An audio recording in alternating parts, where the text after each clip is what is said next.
तिनसुकिया जिले के सिकराजान में लोगों की लंबे समय से चली आ रही मांग अब पूरी होने जा रही है।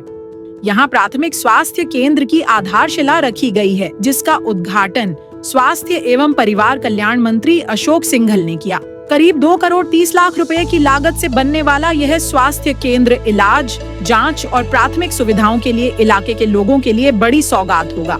इस मौके पर डिगबोई के विधायक सुरेन फूकन, मोरान स्वायत्त शासी परिषद के मुख्य कार्यकारी अधिकारी अरुण ज्योति मोरान, बीजेपी तिनसुकिया जिला समिति के उपाध्यक्ष मुलेंद्र मोरान और स्वास्थ्य विभाग के कई वरिष्ठ अधिकारी मौजूद रहे।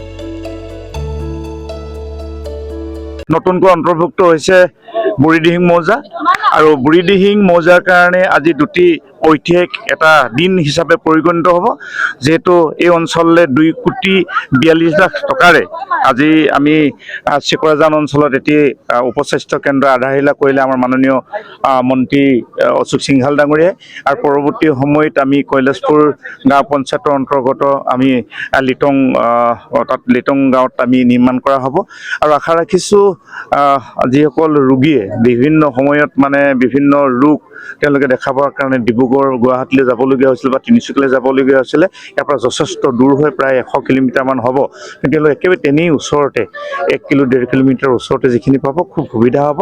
তাৰ কাৰণে মাননীয় মুখ্যমন্ত্ৰী ডক্টৰ হিমন্ত বিশ্ব শৰ্মা ডাঙৰীয়াক ধন্যবাদ দিছোঁ, স্বাস্থ্যমন্ত্ৰী অশোক সিংঘাল ডাঙৰীয়াক আমি ধন্যবাদ দিছোঁ। অহা দিনবিলাকত নতুনকৈ অন্তৰ্ভুক্ত হোৱা ডিগবৈ 6খন পঞ্চায়ত আমি পূৰ্ণ গতিত সকলো দিশৰ পৰা আগুৱাই নিবৰ কাৰণে প্ৰয়াস কৰিম।